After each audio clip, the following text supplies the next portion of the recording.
14 जून 2025 की रात हरियाणा की उभरती हुई मॉडल शीतल चौधरी, जिसे सिम्मी के नाम से भी जाना जाता था, एक ऐसी साजिश की शिकार बनी जिसने पूरा हरियाणा हिला दिया। एक म्यूजिक वीडियो की शूटिंग, एक जलनखोर प्रेमी, एक नहर में मिला शव और 8 चाकू के घाव और एक छिपा हुआ सच। क्या था उस क्रूर हत्याकांड का राज? आइए इस वीडियो में खोलेंगे रहस्यों को।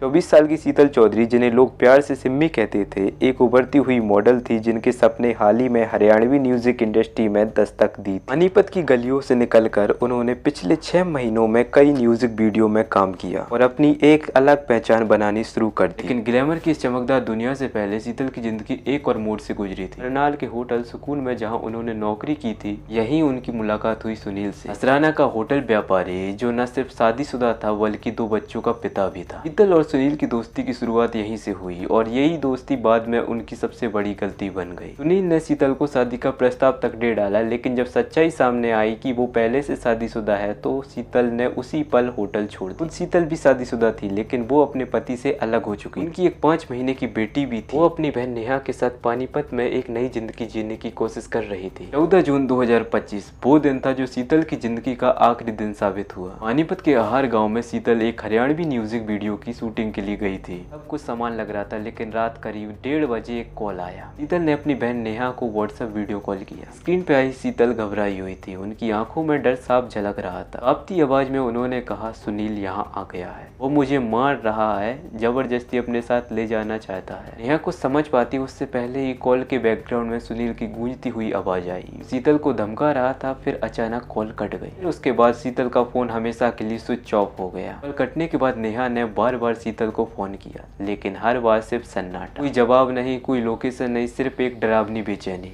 15 जून की सुबह नेहा ने पानीपत के मटलौदा पुलिस स्टेशन में अपनी बहन की गुमशुदा की रिपोर्ट दर्ज कराई, लेकिन तब तक बहुत देर हो चुकी थी। 16 जून की सुबह सोनीपत की नहर के किनारे एक दिल दहलाने वाली खबर सामने आई। पानी में एक युवती का शव तैरता हुआ मिला। शरीर पर धारदार हथियार से किए कई बार थे, खासकर गर्दन और छाती पर। जब पुलिस ने उस शव को बाहर निकाला तो उसके हाथ पर बने टैटू से उसकी पहचान की गई।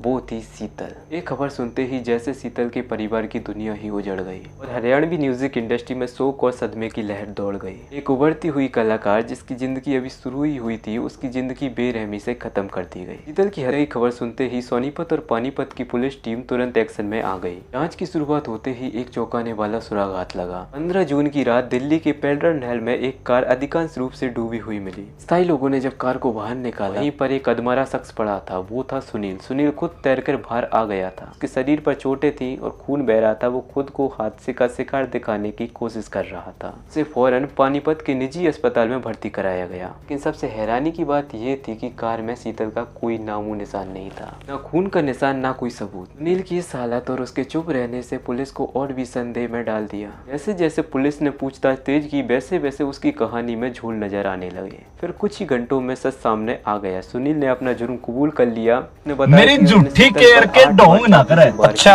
और फिर तू तेरे नए रिश्ते। सवाल ये था, आखिर क्यों एक इंसान इतना बहसी बन गया? इसकी जांच में जो सच सामने आया वो बेहद डरावना था। हत्या वाली रात सुनील और शीतल कार में साथ थे। तभी शीतल के फोन पर किसी विशाल नाम के व्यक्ति का कॉल आई। इतना ही काफी था सुनील के भीतर की सनक को भड़काने के लिए। लेकिन स्वामित्व की भावना और असुरक्षा ने सुनील के अंदर का हैवान जगा दिया। बहस इतनी बढ़ गई थी कि सुनील ने अपनी कार में पहले से रखा चाकू निकाला और शीतल पर टूट पड़ा। एक के बाद एक उसने 8 वार किए। फिर उसने उस सब को उसी नहर में फेंक दिया जैसे कोई सामान हो। लेकिन कहानी यही नहीं रुकी। पूरी हत्या को एक्सीडेंट की शक्ल देने के लिए सुनील ने कार को खुद नहर में उतार दिया। अपने हाथ पर जानबूझकर चोटें बनाई ताकि ये दिखा सके कि वो भी एक हादसे का शिकार है। लेकिन कानून को बेवकूफ़ बनाना इतना आसान नहीं था। इसके पास सुनील की कबूलियत थी, लेकिन उसे कानूनी तौर पर साबित करना जरूरी था। तभी सामने आया वो सबूत जिसने इस केस को पूरी तरह से पुख्ता कर दिया, सीसीटीवी फुटेज। 14 जून की रात ठीक 10:05 पर शीतल और सुनील को एक होटल से निकलती हुई देखा गया।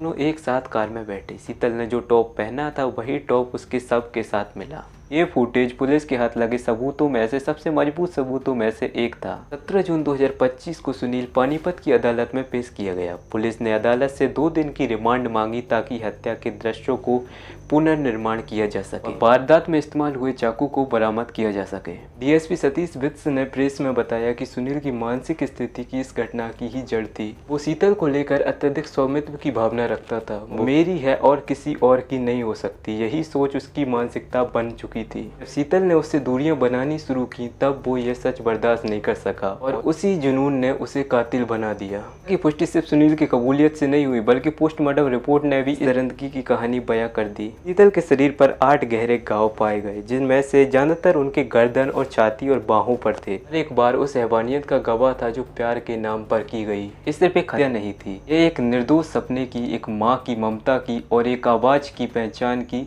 बेरहमी से थी। इस घटना ने सिर्फ शीतल के परिवार को ही नहीं तोड़ा बल्कि पूरी हरियाणवी म्यूजिक इंडस्ट्री को अंदर से झंझोर कर रख दिया। जहां एक और मंच पर चमकते सितारों की तालियां गूंज रही थी, वहीं दूसरी तरफ एक उभरती हुई कलाकार की आवाज हमेशा के लिए खामोश हो गई। शीतल चौधरी की हत्या महज एक क्राइम स्टोरी नहीं, यह एक क्रूर त्रस्ती है जिसने हमारे सिस्टम, समाज और सोच को तीनों को आईना दिखाया है। एक 24 साल की माँ जो अपनी छोटी सी बेटी और अपने बड़े सपनों के लिए जी रही थी, उसे एक जानको सनकी इंसान ने इस दुनिया से छीन लिया। जो लड़की मंच पर सितारे बनकर चमक रही थी, वो अब एक तस्वीर बनकर दीवार पर टंगी रह गई। ये सिर्फ एक परिवार का दुख नहीं, ये पूरी हरियाणवी म्यूजिक इंडस्ट्री के लिए झटका है। कैसी इंडस्ट्री जो प्रतिभा को बढ़ावा देती है। अब सबसे बड़ा सवाल यही है, क्या मॉडलिंग और मनोरंजन की दुनिया में काम करने वाली लड़कियों को वो सुरक्षा, सम्मान, सहारा मिल पा रहा है जिसे उन्हें जरूरत है, या फिर ये ग्लैमर की दुनिया अंदर से उतनी ही खतरनाक है जितनी ये बाहर से खूबसूरत लगती है। सुनील को पुलिस ने गिरफ्तार कर लिया है, लेकिन इंसाफ की इस लड़ाई में कड़वा सच अब भी बाकी है। और सवाल ये है, क्या सिर्फ गिरफ्तारी से ही इंसाफ हो जाता है?